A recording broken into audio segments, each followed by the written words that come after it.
Praise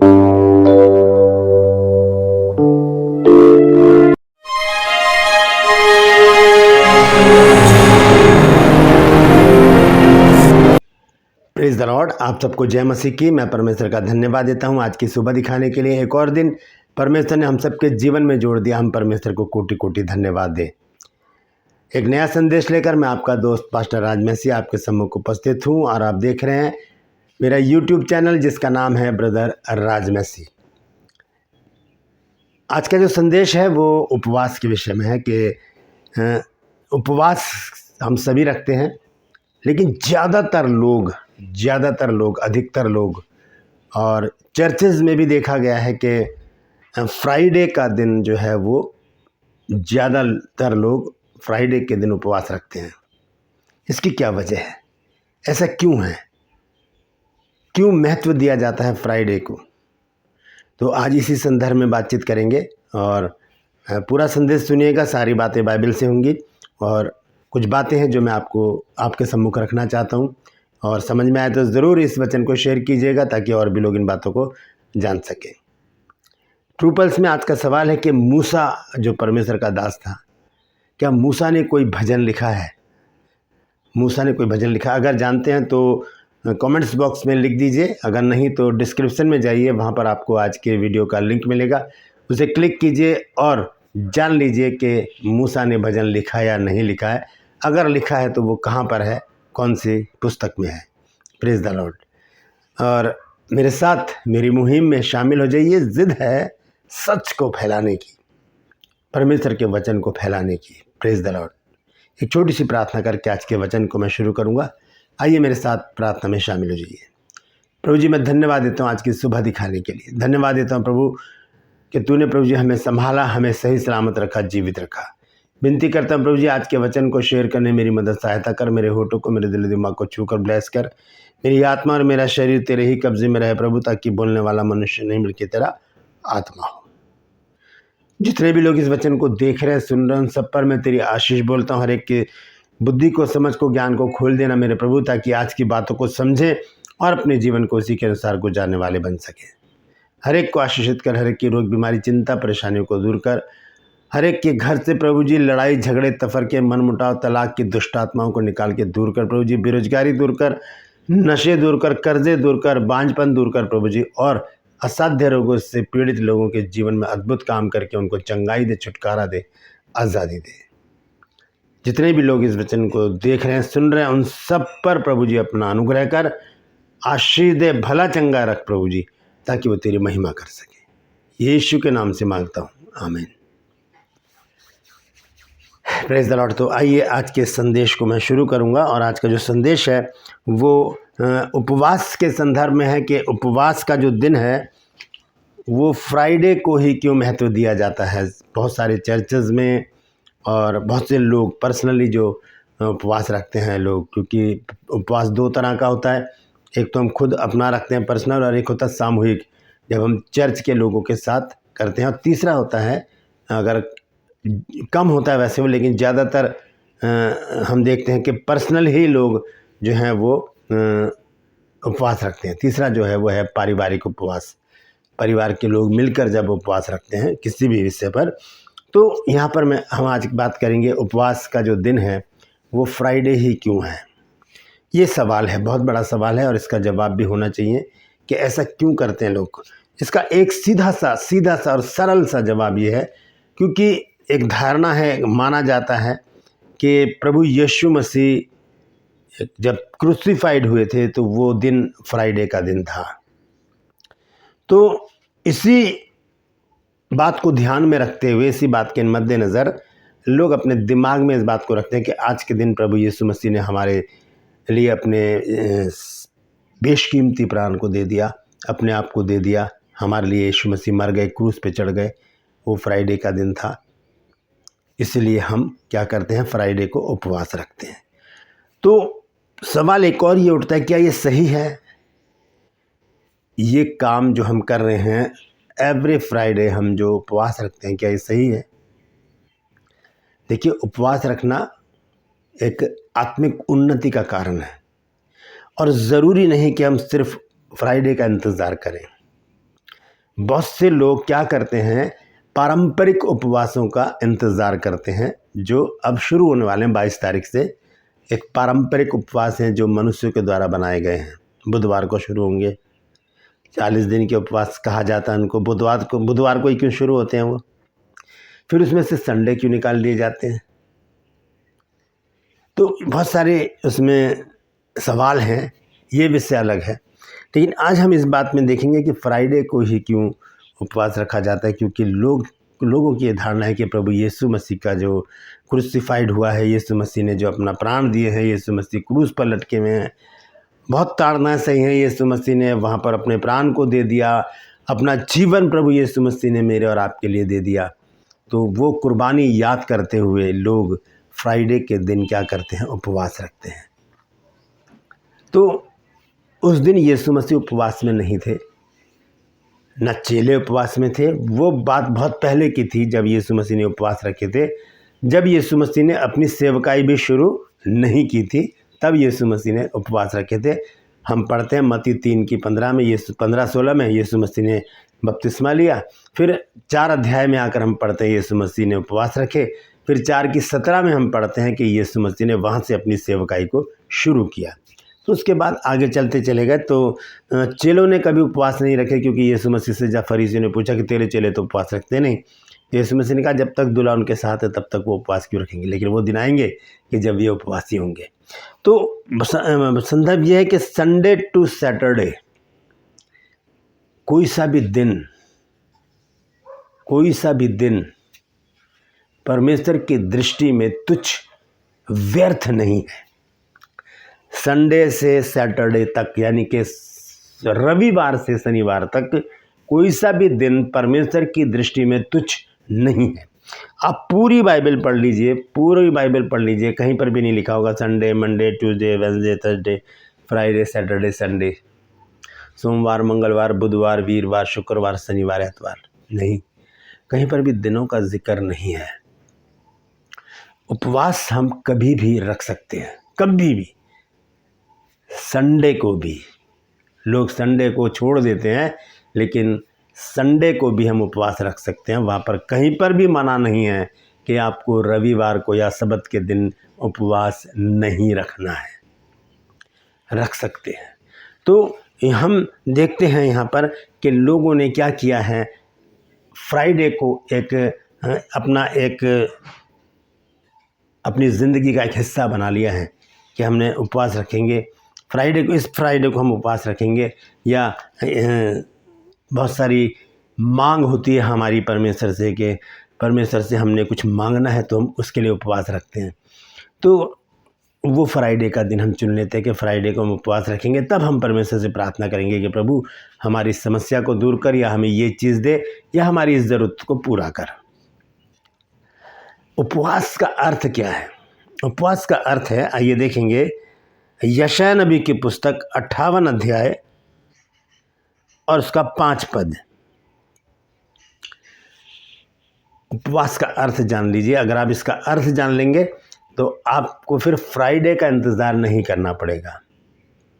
आप Sunday को भी उपवास रखेंगे, मंडे को भी, कभी भी उपवास आप रख सकते हैं। तो सुनिए, यशायाह 58 की 5 आयत में क्या लिखा है।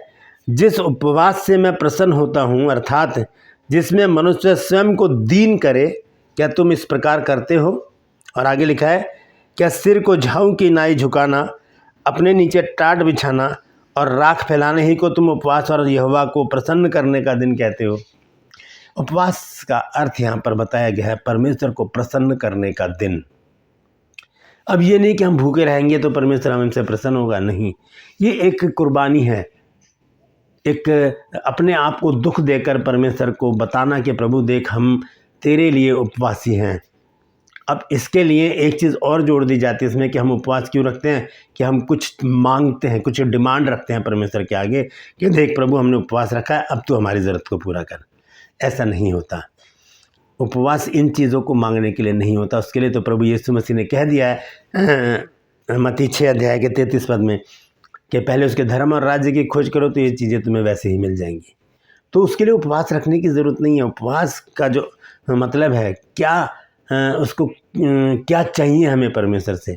आइए देखेंगे मत्ती 6 अध्याय का 16 पद।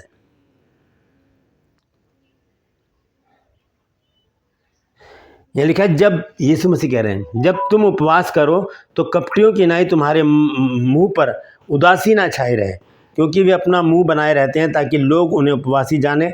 मैं तुमसे सच कहता हूं कि वो अपना प्रतिफल पा चुके हैं। 17 आयत में देखिए क्या लिखा है, परंतु जब तू उपवास करे तो अपने सिर पर तेल मल और मुँह धो, ताकि लोग नहीं परंतु तेरा पिता जो गुप्त में है तुझे उपवासी जाने। इस दशा में तेरा पिता जो गुप्त में देखता है तुझे प्रतिफल देगा। प्रतिफल क्या मिलना चाहिए हमको? क्या संसारिक चीज़ें? ये तो प्रभु यीशु मसीह ने पहले ही बोल दिया। मैंने आपको बताया कि मत्ती 6 अध्याय में इसी में 33 पद में लिखा है कि पहले उसके धर्म और राज्य की खोज करो तो ये सब वस्तुएं तुम्हें मिल जाएंगी। तो वो प्रतिफल क्या है? वो प्रतिफल है हमारी आत्मिक उन्नति। उपवास आत्मिक उन्नति के लिए होता है। जब यीशु मसीह ने उपवास रखे तब यीशु मसीह ने सेवकाई शुरू की। पौलुस को जब यीशु मसीह ने पकड़ा तो 3 दिन के उपवास पौलुस ने रखे। और मूसा जब परमेश्वर के साथ था तो उसको एक बहुत बड़ी मिनिस्ट्री का आरंभ करना था, क्योंकि लाखों लोग उसके साथ थे, तब उसने 40 दिन के उपवास रखे।